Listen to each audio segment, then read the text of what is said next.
Halo Tribuners dan Sobat WK, kembali lagi dengan saya Desi Selviani dalam Super Prediksi Piala Eropa 2024 yang nantinya kita tahu nih, udah sebagian negara dipastikan masuk perempat final Piala Eropa 2024. Namun masih tersisa beberapa negara yang harus memperebutkan kursi 8 besar Piala Eropa. Di antaranya ini yang akan bertanding Austria versus Turki. Pertandingan Austria versus Turki akan berlangsung pada Rabu 3 Juli dini hari pukul 2 malam waktu Indonesia. Nah, langsung aja nih kita prediksi hasil pertandingan untuk Austria versus Turki. Kita kedatangan dua narasumber, ada Bung Raf. Halo Bung Raf. Halo Mbak Desi. Ya, dan Bung Majid. Halo Bung Majid. Nah, ini di samping ini kan head to head-nya lumayan keras nih kayak Austria versus Turki nih. Siapa dulu yang mau mulai? Bung Majid dulu boleh deh. Yang paling senior. Dari Austria memang tim ini bisa dibilang tim yang tidak difavoritkan untuk bisa melaju ke babak 16 besar ya. Karena tergabung di grup neraka ya. Di situ ada Belanda, kemudian di situ ada Polandia dan ada Prancis. Belanda sama Prancis ini sama Polandia malah justru yang dinobatkan Polandia itu bisa jadi peringkat 3 terbaik. Justru Austria ini paling bawah. Tapi ternyata ketika di fase grup ini terbalik semuanya. Bahkan peta persaingan di babak 16 besar memang kita lihat sudah mulai berubah ya. Tim-tim favorit mungkin baru Italia lah ya yang baru tersingkir. Kemudian Inggris juga hampir. Kalau untuk di laga ini Austria sama Turki, ya saya bilang Turki dengan peringkat 3 terbaik ya lolos ya. Iya. Peringkat 3 terbaik di grup F ya, kalau tidak salah di grup F. Ya mungkin kalau sejauh ini saya lihat ada kans masih tetap di Austria yang untuk bisa melaju lah. Nah kalau Bung Raf sendiri menduga-duga nggak Turki tiba-tiba bisa lolos 16 besar ini? Wah, bukan tidak menduga-duga lagi, memang harus lolos mereka. Iya. Iyalah, ini kan ada salah satu tidak dijagokan kan Turki. Wah, dijagokan dong. Woi, jangan begitu, bisa pulang nih. Aduh. Turki ini adalah tim yang berbahaya loh. Nah, cuman mereka kemarin memang ya namanya juga belum panas ya, karena memang supporternya juga gila-gilaan kalau Turki. Cuma Turki ini adalah tim yang menurut saya mereka punya punya harapan, bahkan punya impian untuk masuk ke semifinal tujuan mereka. Cuman memang menarik karena ya saya juga heran ya kenapa mereka merekrut pelatih dari Italia, Montella gitu ya. Nah, ini akan membuat laga ini kalau kemarin kan mereka ketemu Ceko, kemudian ketemu Portugal, ya ini mah ketemu Austria mah, aduh masih enak lah gitu. Tapi Austria berhasil ini mengalahkan Belanda waktu itu. Yang kemarin lah, nggak masalah itu, ya kan? Ini ada pemain kita di sini ada ya Güler dari Real Madrid yang meski di usianya yang sangat muda tapi ini pemain yang sangat berbahaya ya, bahkan bisa menciptakan gol yang cukup berkualitas lah, berkelas lah gitu. Kan Turki ini juga punya sosok striker. Kalau kita lihat pertandingan terakhir lawan Ceko, meskipun sempat keteteran, tapi mereka bisa menutup skor dengan gol dari Yilmaz yaitu yang menurut saya cukup bagus sekali. Dan Austria ya saya kira yang belum apa-apalah, bukan saingan Turki lah. Bukan saingan Turki, tidak saingan Turki lah di Spanyol harusnya di 16 besar ini ya. Jangan Spanyol dulu, ntar gugur. Jangan Spanyol dulu. Tapi mereka ideal ketemu Austria. Nah, ini pertemuan yang mereka tunggu-tunggu sebenarnya daripada mereka ketemu tim-tim besar ya. Austria lah yang paling strateginya cocok. juga lumayan bagus nih berarti ya, di 16 besar itu ketemunya nggak yang langsung seperti kemarin kan.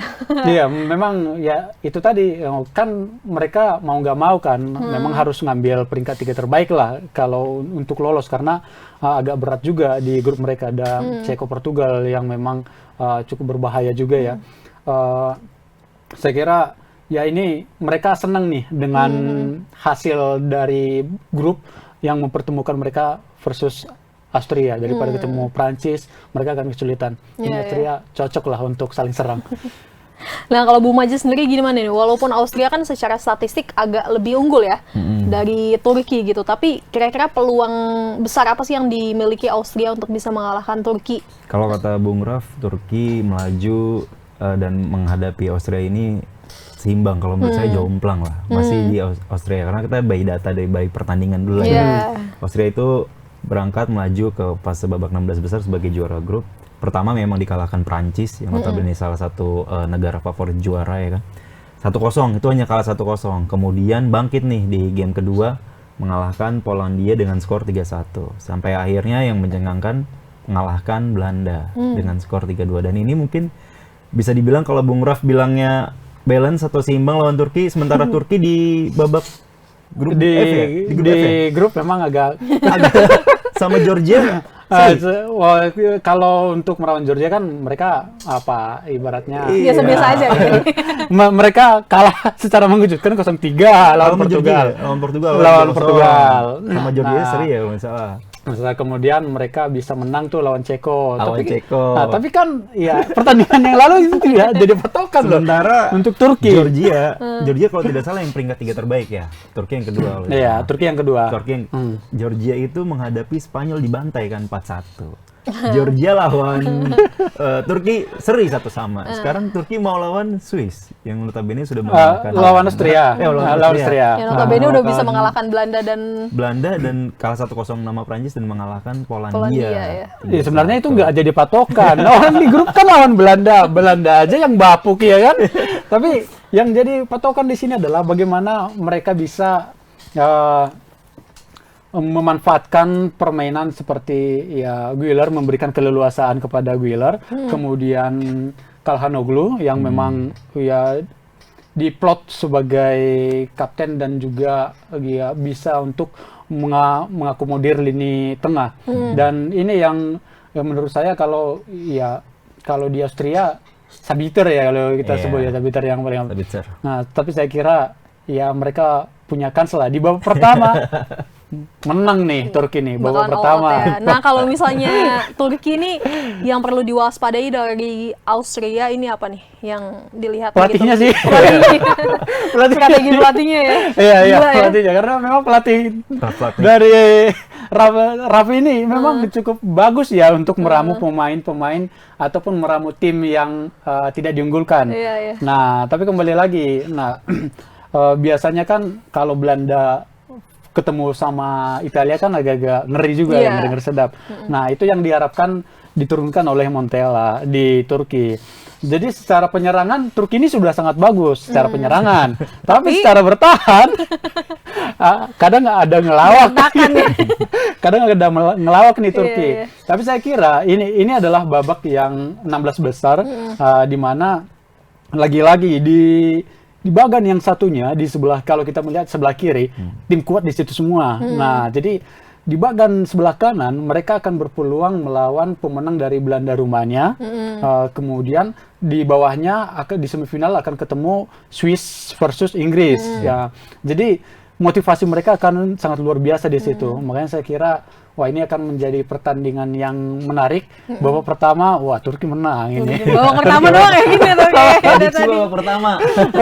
Babak kedua, ya kita lihat dulu nih Montella nih, bagaimana mereka bisa transisi ke bertahannya nih. Ya. Yang perlu diwaspadai di Turki itu siapa nih dari Austria? Kalau Turki memang benar kata Bung Raf dari cara permainannya ya, memang dia terlihat dari defense memang agak kacau ya. Cuman dari segi ofensifnya memang bagus. Cuman saya di sini akan menelaah dulu dari Austria. Dari segi pertandingan ini dari pelatih si Ralf ini dia tuh menggunakan selalu formasi 4-2-3-1. Di mana dia konsisten dari melawan Prancis, Polandia sampai ke lawan Belanda. Si Ralf ini memang menggunakan pemain back bertahan, dan dari 3 pertandingan itu secara statistik memang mereka kalah penguasaan bola, tapi tidak terlalu jomplang ya, paling 45%, 40%. Begitupun dengan shoot and goal-nya, dia menang ketika lawan Polandia, karena ketika lawan Polandia tuh menang cukup telaknya 3-1. Dan ketika lawan Belanda dia bisa menang 3-2, dan itu juga golnya kan memang awal bunuh diri dulu. Habis itu saling bersilih ganti gol sampai akhirnya di menit 80 itu gol dari pemain Austria. Dan saya pikir ini menjadi modal. Iya, modal bagus buat Australia mengalahkan Turki ya. Saya bilang menggarisbawahi mengalahkan Turki karena mungkin Turki menang 1-0 lah di awal babak gitu kan. Ya babak kedua milik Austria gitu, balik lagi. Karena dengan formasi bisa dibilang defense yang compact defense dengan 4 back di belakangnya, kemudian ketika menjadi menyerang dia juga kadang bisa menjadi 3-5-2 pemain sayapnya.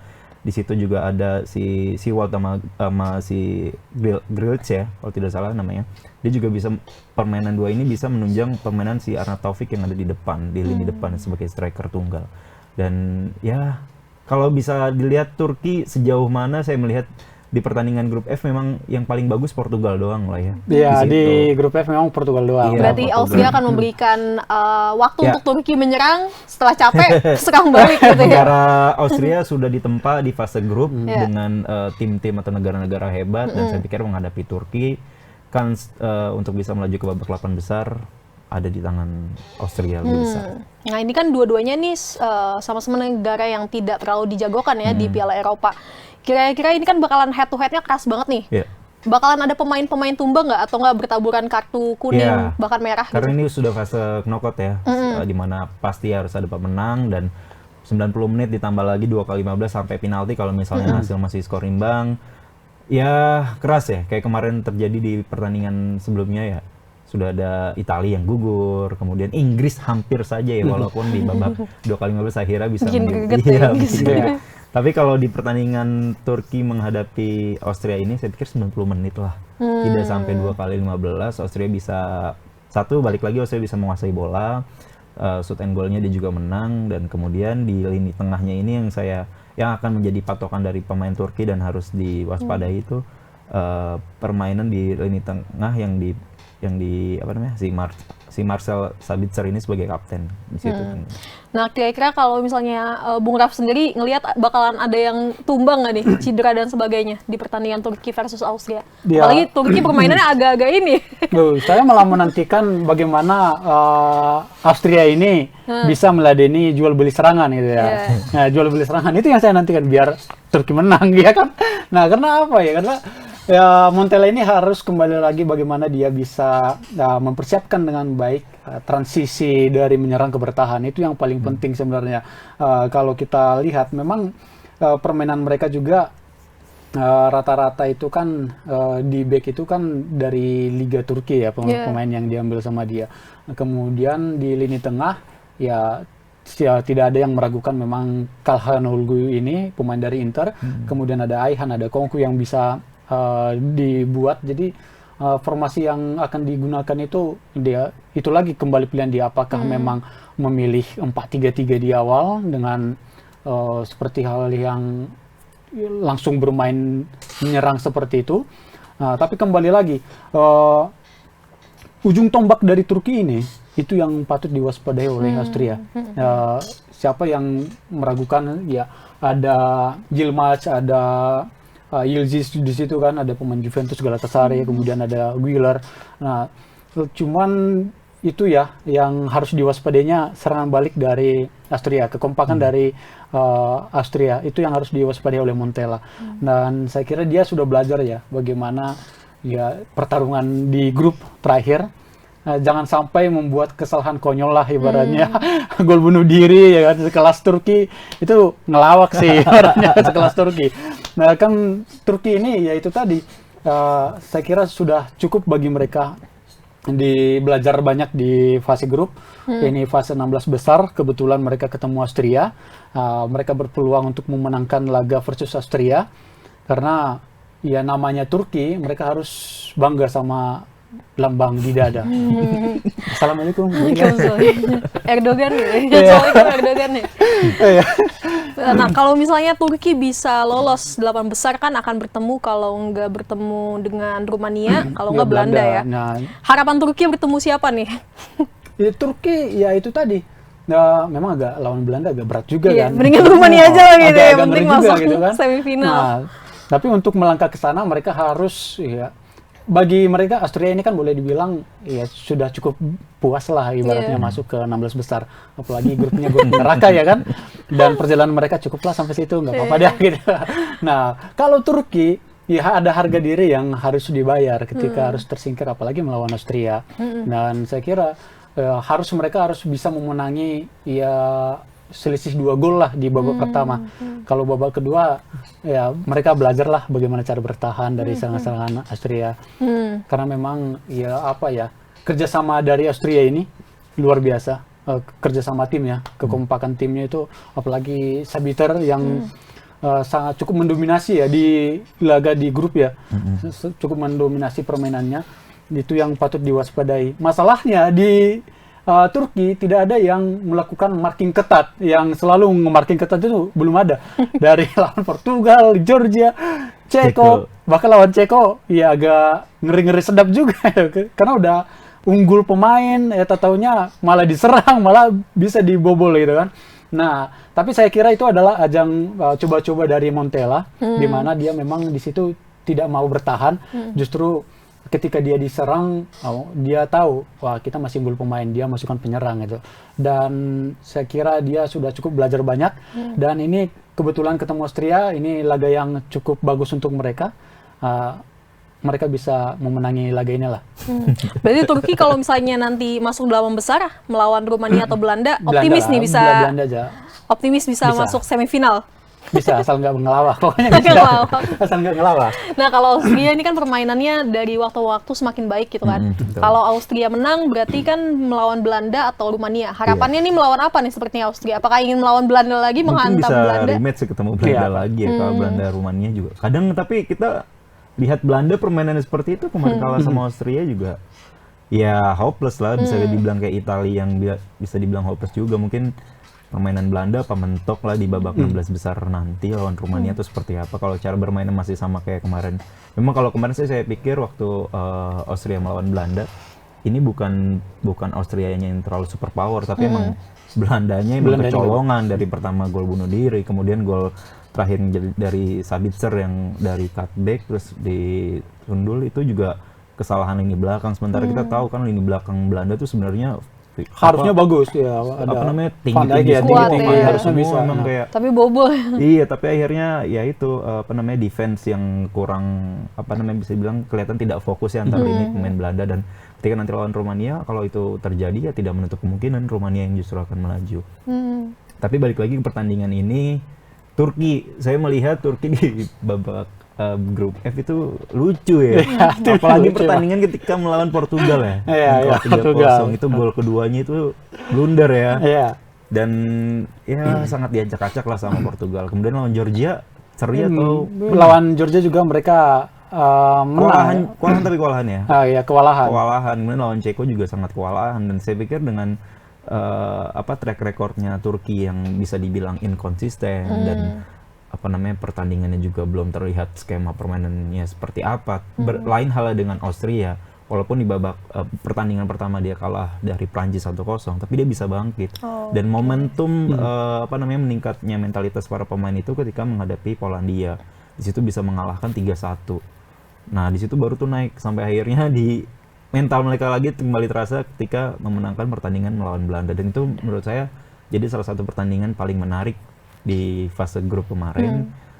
Belanda melawan Austria, di mana Belanda yang digadang-gadang ya seminimal mungkin bisa nyampe semifinal, tapi dengan adanya tercoreng di fase grup kalah dari Austria kan bisa memutar otak pelatih nih, harus bisa melawan Rumania itu harus seperti apa. Dan tidak menutup kemungkinan sih memang Austria akan melaju lagi dan ketemu Belanda dan rematch. Dan Australia menang lagi. Dan berarti optimis ya Austria bisa masuk semifinal, maupun itu Rumania atau Belanda yang nanti menang. Ya, tapi Austria sih dengan kedalaman skuad ya, saya pikir kedalaman skuad akan menjadi PR kan. Ketika pertandingan akan terus berlanjut itu kan kebugaran pemain, kemudian psikis pemain dan mental pemain itu akan berpengaruh. Ini sudah masuk ke pertandingan keempat ya, babak 16 besar ini berarti udah 4 kali permainan. Nanti masuk lagi ke babak 8 besar 5 pertandingan, dan itu pelatih juga akan melihat kebugaran pemain, dan mereka tuh bertanding juga jaraknya lumayan ya, satu pekan. Lumayan 5 hari. Itu jauh ya. Padat malah. Oke, kalau gitu prediksi nih pertandingan Austria versus Turki berapa nih? Austria versus Turki, dengan keunikan Turki di fase grup dan kedikdayaan Austria di fase grup D dengan menghadapi negara-negara kuat, dan saya pikir Austria bisa kembali melaju ke babak 8 besar, mengalahkan Turki dengan skor ya tipis lah, 2-1, 1-0 atau Setidaknya saya prediksi 90 menit Austria bisa menang. Berarti ngasih gol di awal dan membalas mungkin kasih di gol dulu, yang penting 90 menit tidak sampai melaju ke 2x15. Oke, kalau gitu Turki nih gimana nih? Berapa prediksi skornya? Yilmaz, Guiler, dan Hulu 3-1 lah. 3-1. Ya kan ya kan Namanya mimpi 2-0 ya? di babak pertama ya Iya, kan, iya, 1-1 babak kedua ya kan. 3-1 menang. Berarti Lagi lah 90 kita. menit. 90 menit. Cuma memang itu tadi, ketika memang benar kata Bung Majid ya, di sini di babak 16 besar ini memang khususnya Austria dan Turki, mereka harus bisa melihat kebugaran dari pemain. Dan Montella di Turki ini harus benar-benar jeli di situ karena Pemain andalannya udah dikeluarin semua ya di awal. dan ya kalau selama ini kan dia berpatokan, apalagi kapten ya siapa Calhanoglu ya, dia udah berpatokan di situ. Kemudian ada Guiler. Nah sisi penyerang ini nih, seperti di laga Ceko kemarin kan mudah banget jatuh lah ibaratnya. Mungkin itu trik, tapi kan ini tidak seperti Liga Turki yang boleh pakai trik, wasit trik ya kan. Ini adalah Liga Euro, di mana ini yang harus mereka antisipasi dan kebetulan ya ini pertarungan yang menurut saya tidak akan berakhir dengan skor 0-0. Jadi 3-1, 2-1 itu adalah skor-skor yang logika menurut saya. Karena gaya permainan Turki yang cukup ofensif, meskipun agak ngelawak di sisi pertahanan. Sementara di Austria, mereka bagus di pertahanan. Nah, bagus di pertahanan, kemudian serangan balik juga cukup cukup efektif lah kita sebut, cukup efektif memanfaatkan peluang. Kembali lagi, makanya saya bilang yang dihadapi Turki di sini adalah kejeniusan dari pelatih dari Austria, ya. Itu yang harus diwaspadai oleh Turki. Dan Montella saya harap bisa ya memberikan ilmu Italianya lah untuk back-back Tapi dari Italia Turki kalah ini. tuh. Ilmu mana nih? Era dia kan beda. Nyusul Italia. Era dia kan beda itu. Iya, iya. Jangan sampai nyusul lah. Ya. Oke, kita lihat ya apakah Turki masih bisa memegang keberuntungan gitu kan, atau Austria bisa mempertahankan dengan kejeniusan tadi pelatihnya itu ya. Kita saksikan pada Rabu 3 Juli pukul 2 dini hari, dan jangan lupa saksikan Super Prediksi Piala Eropa 2024 berikutnya. Terima kasih.